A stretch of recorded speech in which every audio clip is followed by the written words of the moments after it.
When librarian Maria Santos helped a struggling veteran find shelter on a stormy night, she never imagined that single act of kindness would return to save her from losing everything she'd worked for. The storm hit Millbrook like a fist, turning the quiet college town streets into rivers of rushing water. Maria Santos gripped her steering wheel tighter as she navigated the flooded road home from another late night at the Millbrook Public Library.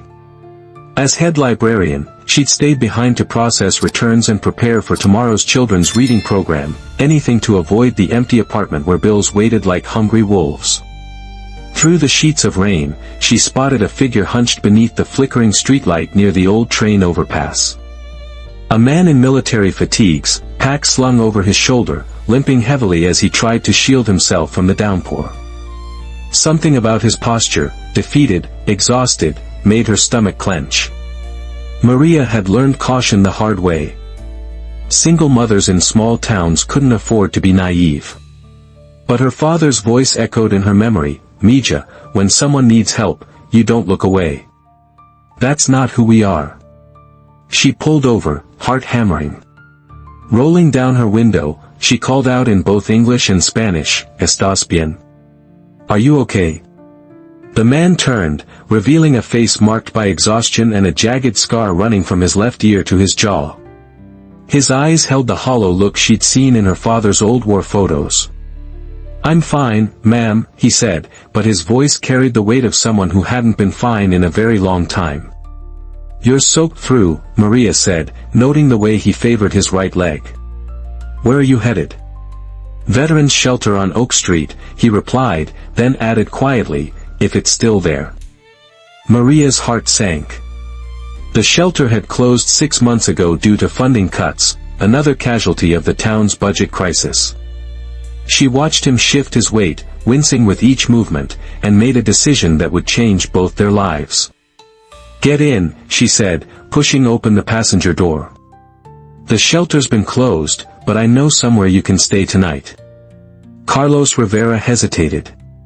3 tours in Afghanistan had taught him to be wary of strangers' kindness. It usually came with a price. But something in this woman's eyes reminded him of his sister Elena, the warmth that had kept him alive during the darkest nights overseas. He climbed into the aging Honda Civic, bringing with him the smell of rain and something else, the metallic scent of old wounds and older pain. "I'm Carlos," he said simply. "Maria." She studied his uniform, noting the faded 82nd Airborne patch and the Purple Heart ribbon. "Thank you for your service." Carlos nodded, unused to gratitude that didn't feel performative. They drove in comfortable silence through the storm-lashed streets, past the darkened library where Maria spent most of her waking hours, past the elementary school where her 8-year-old daughter Sofia would start 3rd grade in the fall. "I have a daughter," Maria said, as if reading his thoughts. "She's with my mother tonight. I'm not in the habit of bringing strangers home, but..." She paused, searching for words. "Sometimes you just know when someone needs help." Carlos stared out at the rain. "I can find somewhere else." "No," Maria said firmly. "My couch is comfortable, and there's leftover arroz con pollo if you're hungry. Tomorrow we can figure out something more permanent." As they pulled into the parking lot of the modest apartment complex, Carlos felt something he hadn't experienced in months, hope. Not the desperate kind that had kept him walking through the storm, but something quieter, more sustainable. Inside the small but warm apartment, Maria showed him where the towels were, how to work the shower, and left clean clothes, her late husband's things she'd never had the heart to donate. Over reheated dinner, they talked carefully around the edges of their stories. He was recently discharged, struggling with bureaucracy and benefits. She was fighting to keep the library funded while raising Sofia alone. "Why?" Carlos asked as Maria made up the couch with her best sheets. "Why what? Why trust me? Why bring me here?" Maria smoothed the blanket, considering. "Because everyone deserves a safe place to sleep. And because kindness isn't kindness if it only comes when it's convenient." That night, for the first time in 18 months, Carlos slept without nightmares. Morning came too soon, filtering through the apartment's thin curtains like honey. Maria woke to the smell of coffee she hadn't made and the sound of silence, a different quality of quiet than the usual emptiness of her small home. Carlos was gone. On the kitchen counter, beside a perfectly cleaned coffee mug, lay a small velvet box and a note written in careful block letters, "Thank you for reminding me that good people still exist. I won't forget this kindness. Cr." Inside the box was a bronze star medal, its ribbon slightly faded but the metal polished to a shine. Maria's hands trembled as she held it, understanding instinctively that this represented something precious, perhaps the only thing of value Carlos owned. She wrapped the medal carefully in tissue paper and placed it in her jewelry box, next to her grandmother's rosary and her wedding ring. Some gifts were too sacred to display, they needed to be treasured quietly, like prayers. 2 weeks later, a letter arrived with no return address, just her name written in the same careful handwriting. Inside, a single sentence, "You saved more than you know. If I can ever repay this kindness, I will. Carlos." Maria tucked the letter next to the medal and tried to forget about both, but life had other plans. The budget meeting at City Hall was a massacre. Councilwoman Patricia Hendricks, armed with spreadsheets and cold logic, systematically dismantled every social program that couldn't prove immediate economic value. The library, with its aging computers and dwindling circulation numbers, was an easy target. "We can't justify maintaining a full-time librarian position," Hendricks announced to the sparse crowd of concerned citizens. "The building will remain open 3 days a week with volunteer staffing." Maria stood, her voice steady despite the fear clawing at her chest. "The library serves over 300 families in this community. We provide internet access for job searches, homework help for students, and literacy programs for adults. You can't measure that impact in dollars alone." "We can and we must," Hendricks replied coldly. "The numbers don't lie, Ms. Santos. This is a business decision." Walking home that night, Maria calculated frantically. Without her salary, she couldn't afford rent, couldn't keep Sofia in their small apartment, couldn't maintain the stability her daughter needed. The irony was bitter, she'd spent years helping others find resources, but had no safety net of her own. She called her mother, trying to keep the desperation from her voice. "Mama, I might need to move back home for a while." Mija," her mother sighed. "You know you're always welcome, but the house is so small now, and with your brother's family already here." The unspoken truth hung between them, there was no room for Maria and Sofia, no easy solution to their crisis. That weekend, Maria volunteered at the monthly Veterans Breakfast at the American Legion Hall, hoping to lose herself in service. As she refilled coffee cups and listened to old soldiers share their stories, she felt the familiar comfort of helping others, even when she couldn't help herself. "Excuse me, are you Maria Santos?" A young man in his 20s approached her table, his bearing unmistakably military despite his civilian clothes. "Yes. I'm Sergeant Danny Morales. I served with Carlos Rivera in Afghanistan." He pulled out his phone, showing her a photo of 6 soldiers in desert camouflage. Carlos stood in the center, younger looking but with the same guarded eyes. "He told me what you did for him. He wanted me to find you, to make sure you were okay." Maria's throat tightened. "How is he?" Danny's expression grew serious. "Getting help. Finally. He said meeting you reminded him that there were still reasons to keep fighting." He paused, studying her face. "He also said if you ever needed anything, anything at all, we should know about it." "I don't understand." "Carlos isn't just any veteran, ma'am. He's connected to people who take care of their own. And apparently, that now includes you." 3 weeks after the library funding was cut, the eviction notice arrived like a death sentence. 30 days. That's how long Maria had to find a new place to live, a new job, a new life for herself and Sofia. She sat at her kitchen table, surrounded by bills and job applications, while Sofia played quietly in the living room. The Bronze Star medal lay before her, catching the afternoon light. For the first time since Carlos left it, Maria found herself wishing she could return it, trade it for the security it represented. "Mommy, why are you crying?" Sofia appeared at her elbow, her 8-year-old face creased with worry. "I'm not crying, mi amor," Maria lied, wiping her eyes.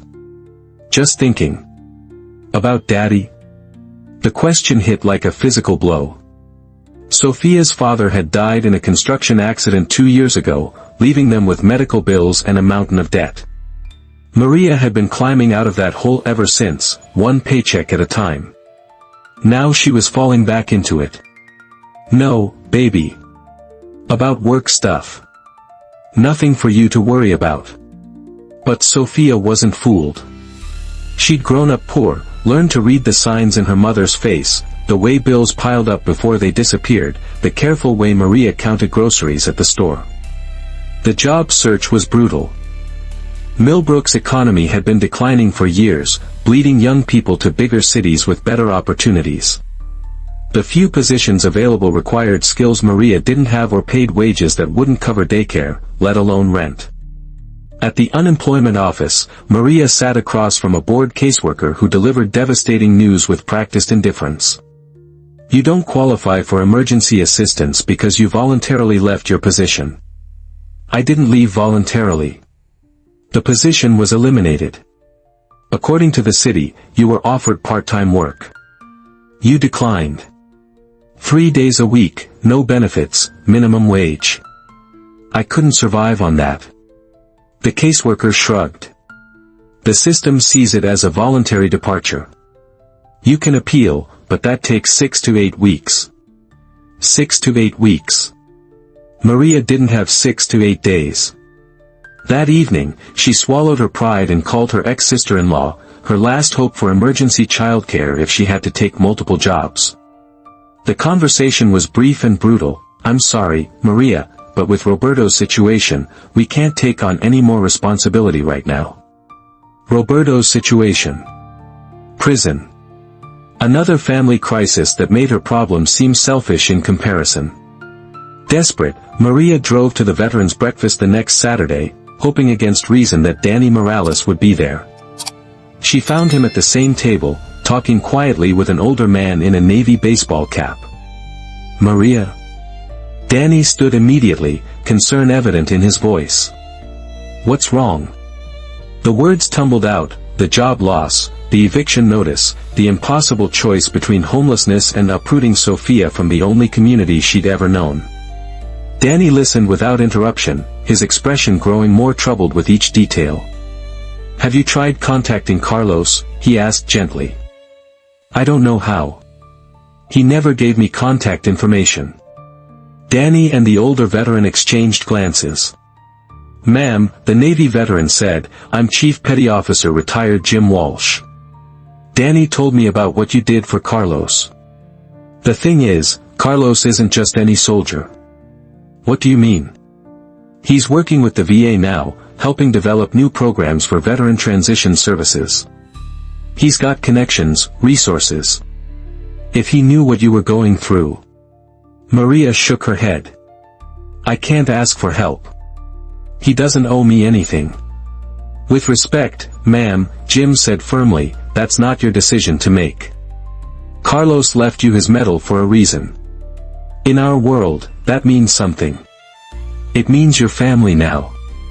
Danny was already pulling out his phone. "I'm texting him your situation. No details, just that you need help. Let him decide how to respond." The response came within minutes. "Address? I'll be there tomorrow." That night, Maria lay awake staring at the ceiling, Sofia curled beside her in the bed they'd soon lose.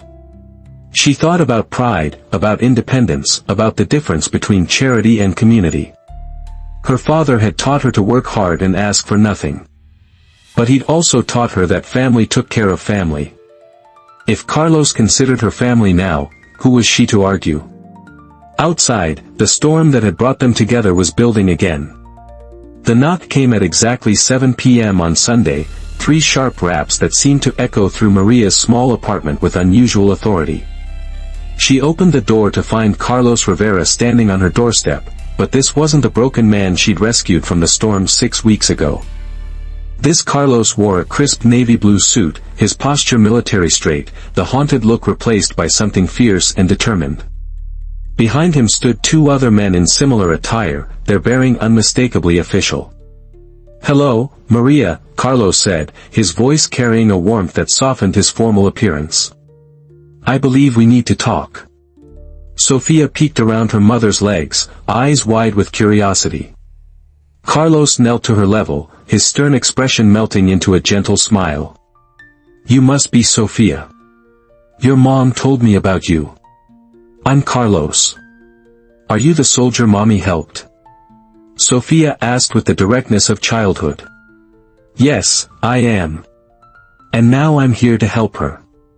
In the living room, Carlos introduced his companions. "This is James Mitchell from the Department of Veterans Affairs, and Robert Chen from the Veterans Community Partnership Program."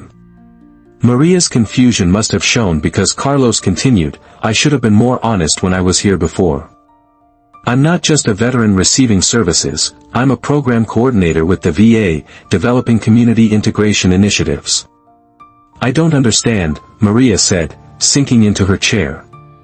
Mitchell leaned forward, his voice professional but kind. "Ms. Santos, what you did for Carlos that night represents exactly the kind of community support we're trying to foster through our new housing assistance program."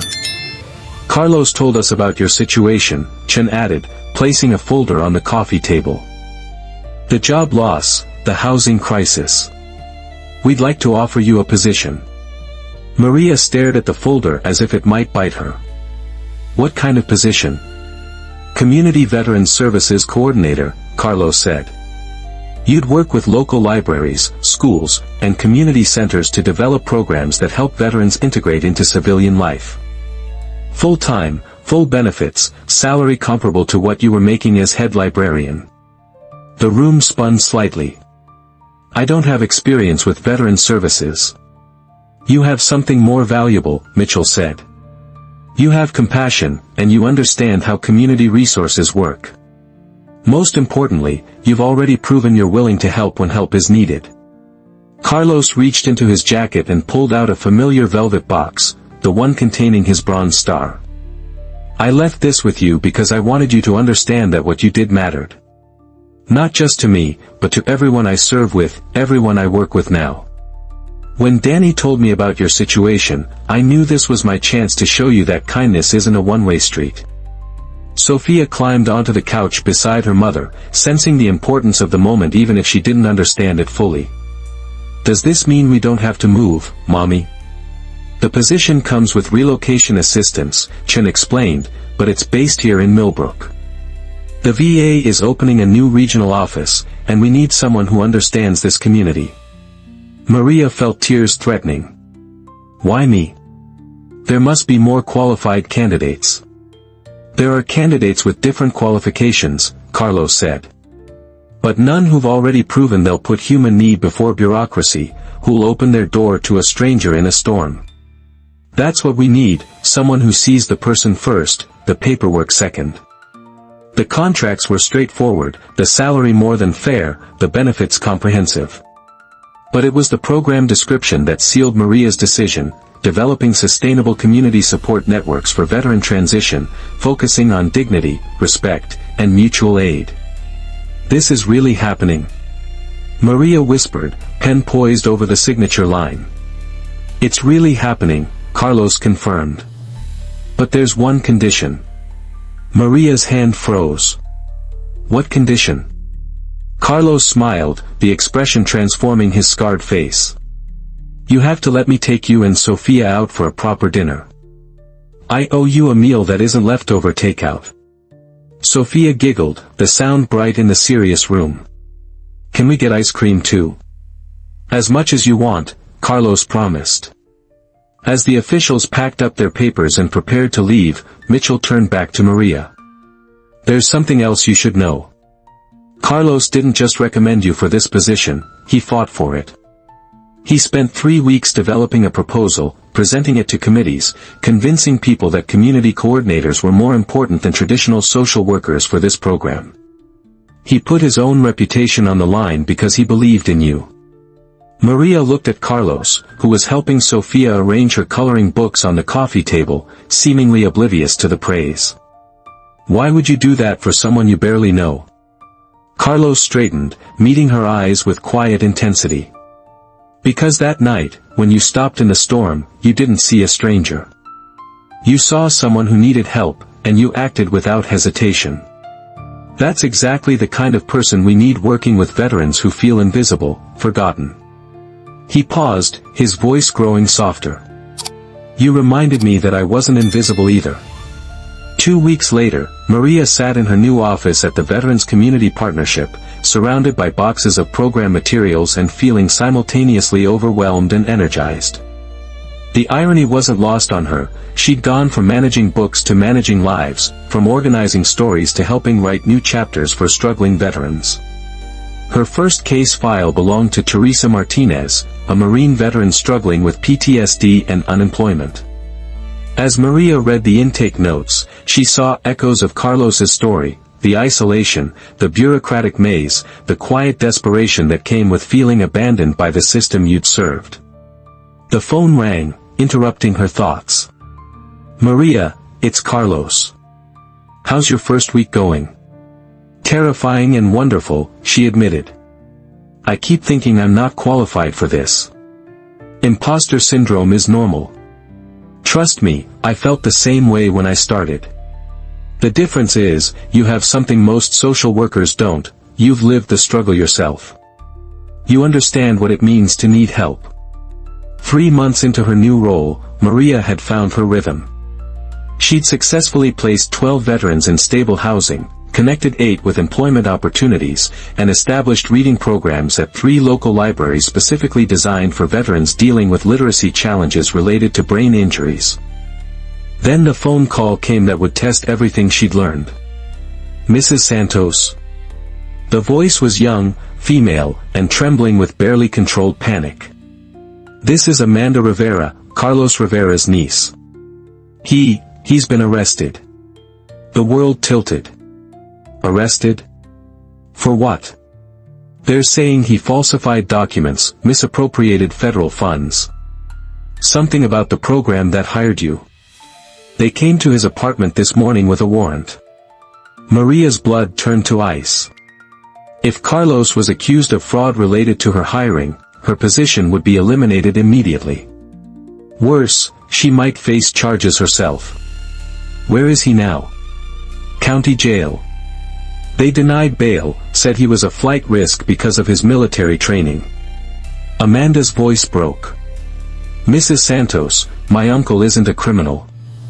After he met you, he was different, hopeful again. He wouldn't steal from the VA. He believes in what he's doing too much." That afternoon, Maria sat across from Carlos in the jail's visiting room, separated by bulletproof glass and speaking through a crackling intercom. The man who had saved her life looked exhausted, defeated, more like the broken veteran she'd first encountered than the confident professional who had offered her a new beginning. "They're saying you created my position illegally," Maria said without preamble. "That you forged approval documents." Carlos closed his eyes. "The approval was legitimate when I submitted it. But there was a change in department leadership, and the new director didn't support community coordinator positions. When they tried to eliminate the program, I may have delayed reporting the cancellation." "How long?" 6 weeks. I kept submitting progress reports, hoping I could prove the program's value before they shut it down." He looked at her through the glass, his expression raw with guilt. "I'm sorry, Maria. I've destroyed your life twice now, once by accepting your help, and again by trying to return it." But Maria felt something unexpected, not panic, but resolve. "How do we fix this?" "We don't. I screwed up, and I'll face the consequences. You need to distance yourself from me, find another job, protect Sofia." "Like hell." The words came out sharper than Maria intended. "You fought for me when I couldn't fight for myself. Now it's my turn." The next morning, Maria walked into the office of VA Regional Director Patricia Hawkins, carrying 3 months' worth of documentation, success stories, budget analyses, community impact reports, and letters from veterans whose lives have been changed by the Community Coordinator Program. Director Hawkins, I understand there are questions about the authorization for my position, Maria began, her voice steady despite her racing heart. I'd like to present evidence of the program's effectiveness. Hawkins, a stern woman in her 50s with silver hair and sharp eyes, gestured to a chair. Ms. Santos, I appreciate your dedication, but this is a legal matter now. Mr. Rivera exceeded his authority. He saw a need and tried to address it, Maria countered, sliding her documentation across the desk. These 12 veterans now have stable housing. These 8 have found employment. This program has a 93% success rate in its first quarter, higher than any traditional social work program in the region. The results are impressive, Hawkins admitted, flipping through the reports. But that doesn't excuse falsifying federal documents. What if I could get community funding to continue the program independently while you review the federal authorization process? Maria asked. Local businesses, church groups, civic organizations. If the program proves its worth with private funding, would you consider reinstating it officially? Hawkins studied her for a long moment. You'd do that? Risk your career on an unauthorized program? Director, 3 months ago I was facing homelessness with my 8-year-old daughter. Carlos Rivera didn't just give me a job, he gave me a purpose. These veterans deserve the same chance he gave me. That evening, Maria called every contact she'd made in 3 months of community work. She reached out to the American Legion, the VFW, local churches, and business owners. She told them about Carlos, about the program, about the veterans who would lose support if it disappeared. The response was overwhelming. Within a week, she had commitments for 6 months of program funding and a volunteer network of 20 community members willing to help with veteran services. The breakthrough came when Martha Donaldson, Millbrook's wealthiest resident and a Navy widow, visited Maria's makeshift office in the American Legion Hall. My late husband would have liked what you're doing here, Martha said, writing a check that covered the program's operating costs for an entire year. But more than that, he would have respected the way you're fighting for someone who fought for you. 6 months after Carlos's arrest, the charges were quietly dropped. An internal VA investigation revealed that while he had technically exceeded his authority, the Community Coordinator Program had achieved unprecedented success rates and deserved full departmental support.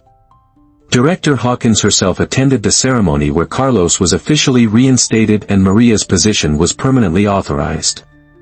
Sometimes, Hawkins said to the gathered crowd of veterans, community members, and local officials, the best programs come from people who care more about results than regulations. But the real victory was smaller, more personal. Maria stood with Carlos and Sofia outside the courthouse, watching her daughter feed breadcrumbs to pigeons while 2 people who had saved each other's lives tried to find words for what they'd shared. I still have your Bronze Star, Maria said. Keep it, Carlos replied. It belongs with someone who understands what it means to serve. I'm not a soldier. No, you're something rarer, a person who helps without being asked, who fights without being ordered. He watched Sofia chase a particularly bold pigeon across the courthouse steps. You know what the real miracle is? That night in the storm, we were both drowning. We just took turns pulling each other to shore. The Millbrook Veterans Community Support Program became a regional model, eventually expanded to 12 counties across 3 states. Maria found herself speaking at conferences, consulting with other communities, helping develop policy at the state level. But her favorite work remained the quiet moments, sitting with a veteran filling out job applications, helping someone navigate housing assistance, proving that bureaucracy could coexist with compassion. 2 years after that stormy night, Maria received a letter that made her cry. It was from Teresa Martinez, the Marine veteran who had been her first case. Dear Maria, it read, I'm writing from my new apartment, my own place for the first time in 4 years. To tell you that I got the job at the library. Turns out all those hours you spent helping me practice interviews paid off. But more than that, you showed me that asking for help isn't weakness, it's the first step toward strength. I start the literacy program for veterans next week. I want to be for someone else what you were for me. Thank you for seeing who I could become when I couldn't see it myself." The letter joined a growing collection in Maria's desk drawer: thank you notes, wedding invitations from veterans who'd found love after finding stability, photos of children born to parents who'd thought they'd never be whole enough to be families.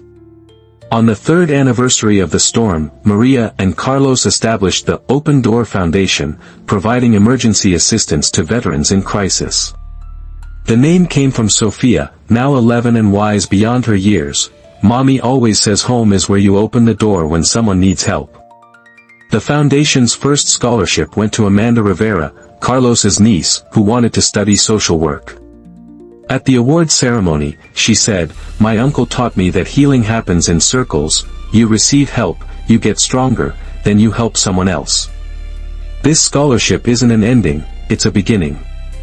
5 years after the storm, Maria stood in her office, now officially titled Director of Community Veteran Services, reading the latest impact report. The program had assisted over 400 veterans, maintained an 89% housing retention rate, and achieved a 94% employment placement success rate. The numbers were impressive, but they told only part of the story. The real story was in the lives changed, the families reunited, the hope restored. It was in the monthly potluck dinners where veterans and their families gathered not because they needed help, but because they wanted community. It was in the mentorship program that paired established veterans with newcomers, creating networks of support that extended far beyond government funding. Carlos knocked on her open door, holding an envelope with government seals. "The official word from Washington," he said, unable to suppress a grin. "The program is being adopted as a national model. They want you to head the implementation team." Maria stared at the letter, remembering the woman who had driven through a storm 5 years ago, worried about bills and wondering how she'd survive another month. National implementation means travel, long hours away from Sofia. It also means helping thousands of veterans instead of hundreds, Carlos pointed out. And Sofia's old enough now to understand that sometimes helping others means sacrifice. As if summoned by the mention of her name, Sofia appeared in the doorway, backpack slung over her shoulder, ready for the walk home. At 13, she had inherited her mother's compassion and her father's stubborn determination. "Are you talking about the Washington job?" she asked. "How did you?" "Mom, I've been listening to you talk about expanding the program for months. Of course they offered you the national position." Sofia dropped her backpack and hugged her mother. "And of course you should take it. Think of all the people you could help." That evening, Maria sat on her front porch watching Sofia and the neighborhood kids play in the street. Carlos joined her, carrying 2 cups of coffee and the comfortable silence of old friendship. "She's right, you know," he said. "About taking the job." "I know." Maria sipped her coffee, thinking about circles of kindness, about how help received becomes help offered. "But I need to know the foundation will continue here, that the local program won't lose its heart." "Already handled," Carlos said. "I'm stepping down from the VA to run the day-to-day operations. It's time for me to give back locally what was given to me." "And what was given to you?" Carlos smiled, the expression soft in the evening light. "A reminder that I matter. That we all matter. That sometimes the most important thing you can do is stop in a storm and offer someone shelter." As the sun set over Millbrook, Maria thought about the letter she would write that night, accepting the position, preparing for a new chapter in her life of service. She thought about the storm that had brought her and Carlos together, and how that single moment of compassion had rippled outward, touching hundreds of lives.